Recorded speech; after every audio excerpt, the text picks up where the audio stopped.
ജീവിതം ഒരു പുസ്തകമാണ്. സ്നേഹത്തെയും വേദനകളെയും തുന്നിക്കെട്ടി നെയ്തെടുത്ത അനുഭവങ്ങളുടെ പേജുകളാൽ നിറഞ്ഞൊരു പുസ്തകം.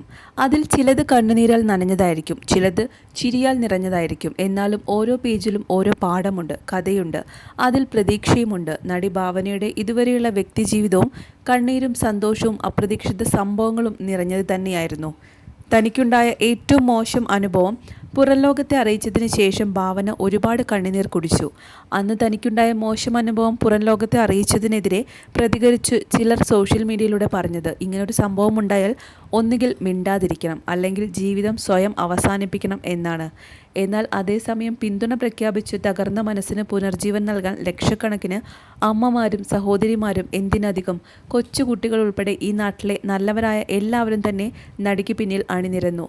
എന്നാൽ കുടുംബമെന്ന് കരുതി നടി വിശ്വാസം അർപ്പിച്ചിരുന്ന അമ്മ സംഘടന തന്നെ സംരക്ഷിച്ചില്ലെന്ന് മാത്രമല്ല തള്ളിപ്പറയുകയും ചെയ്തു.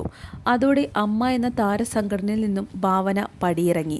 ഒപ്പം റിമ കല്ലിങ്കലും രമ്യ നമ്പീശനും അടക്കമുള്ള നടിമാരും രാജിവെച്ചിറങ്ങി. പിന്നീടാണ് WCCയുടെ ജനനവും ഹേമ കമ്മീഷൻ പോലെയുള്ളവയുടെ വരവും. ഒരുപാട് നിർണായകമായ കാര്യങ്ങൾ പിന്നീട് സിനിമാ മേഖലയിൽ സംഭവിക്കുകയും പലവിധ മാറ്റങ്ങൾ ഉണ്ടാവുകയും ചെയ്തു. 8 വർഷത്തോളമായി ഭാവന ഒരു പുഞ്ചിരിക്ക് ഡിസംബർ 8-ാം തീയതിയായിരുന്നു 8 വർഷത്തോളം നീണ്ടുനിന്ന ഭാവനയുടെ കേസിൻ്റെ വിധി വന്നത്. നീണ്ട 8 വർഷങ്ങൾക്കൊടുവിലാണ് കേസിൻ്റെ വിധി എത്തിയത്. എന്നാലും ഭാവനയ്ക്ക് നീതി ലഭിച്ചില്ല എന്ന് തന്നെയാണ് എല്ലാവരുടെയും അഭിപ്രായം. കോടതിയിൽ ശിക്ഷ ലഭിച്ചിട്ടില്ലെങ്കിൽ ദൈവത്തിൻ്റെ കോടതി എന്നൊന്നുണ്ട്, അതിൽ ഉറപ്പായും ആ വ്യക്തിക്കുള്ള ശിക്ഷ ലഭിച്ചോളും എന്നാണ് ഭാവനയെ ആശ്വസിപ്പിക്കാനായി പലരും പറയുന്നത്. ഇപ്പോഴിതാ ഈ വിധി വന്നതിൻ്റെ പുറകിലായി ഭാവനയുടെ ഭർത്താവിനെക്കുറിച്ച് പറയുന്ന വാക്കുകളാണ് ശ്രദ്ധ നേടുന്നത്. നിസ്സാര പ്രശ്നങ്ങൾക്ക് പോലും പരസ്പരം തള്ളി പറയുന്ന ഈ കാലഘട്ടത്തിൽ നവീൻ്റെ വ്യക്തിത്വം പ്രശംസ അർഹിക്കുന്നതാണെന്ന് അഷ്റഫ് പറയുന്നു. ഭാവന എന്നും നന്ദിയോടെ ഓർക്കുന്ന ഒരു പേരുണ്ട്. MLA ആയിരുന്ന PT തോമസിൻ്റേതാണിത്. ഭാവനയ്ക്കുണ്ടായ മോശം അനുഭവം അറിഞ്ഞയുടൻ അവളുടെ അരികിലേക്ക് ആദ്യം എത്തിയവരിൽ ഒരാൾ PT തോമസ് ആയിരുന്നു. അദ്ദേഹം എത്തിയതുകൊണ്ട് മാത്രമാണ് ഈ സംഭവങ്ങളെല്ലാം പുറംലോകം അറിഞ്ഞത്. നിയമപരമായി നീങ്ങാൻ കരുത്ത് പകർന്നതും അദ്ദേഹം തന്നെയാണ്. PT തോമസിൻ്റെ സ്ഥാനത്ത് മറ്റൊരാളായിരുന്നുവെങ്കിൽ ഈ കേസ് പുറംലോകം അറിയാതെ മൂടപ്പെട്ടേനെ. എന്നോട് PT തോമസ് ഈ വിഷയത്തെക്കുറിച്ച് സംസാരിച്ചിട്ടുണ്ട്.